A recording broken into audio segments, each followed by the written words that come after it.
రాజు వాళ్ళ ఫ్యామిలీ అయితే కోనేటిలో అయితే దీపాలు వదలడానికి అయితే ఆ గుడి దగ్గర అయితే కూర్చొని ఉంటారు.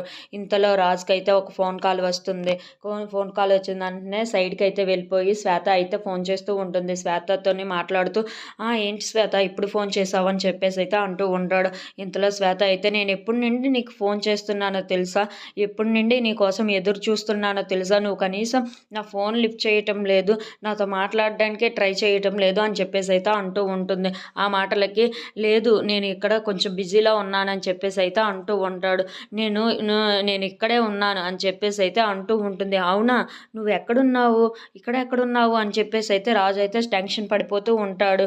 అవును నేను ఇక్కడే ఉన్నాను, నీ వెనకాతలే ఉన్నాను అని చెప్పేసి అయితే అంటూ ఉంటుంది. ఆ మాటలకైతే రాజు వాళ్ళ ఇంటి వాళ్ళ దగ్గరికి వచ్చి అమ్మ నేను ఇప్పుడే వస్తాను అని చెప్పేసి అయితే శ్వేత దగ్గరికి అయితే వెళ్తాడు. శ్వేత దగ్గరికి వెళ్ళిన వెంటనే అయితే శ్వేతను అయితే కౌగిలించుకుంటాడు. అది అయితే రాజు వాళ్ళ అమ్మ అయితే చూస్తుంది. చూసి అయితే షాక్ అయిపోతుంది. ఏంటి నా కొడుకు ఇలా చేస్తున్నాడు అని చెప్పేసి అయితే వాళ్ళ అమ్మ అయితే షాక్ అయిపోతుంది. ఇప్పుడు ఆ కావ్య పరిస్థితి ఏమిటి అని చెప్పేసి అయితే అనుకుంటూ ఉంటుంది.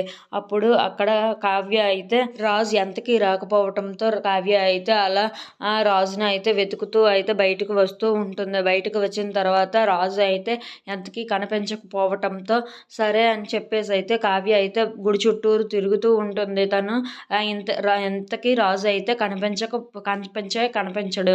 ఇంతలో అయితే రాజు శ్వేత వాళ్ళైతే వాళ్ళిద్దరూ కౌగలించుకొని అయితే ఉంటూ ఉంటారు. అది చూసిన వాళ్ళ అమ్మ అయితే ఏంటి వీడు ఇలా చేస్తున్నాడు అని చెప్పేసి అయితే అనుకుంటూ ఉంటుంది. If you like this video please like, share and subscribe.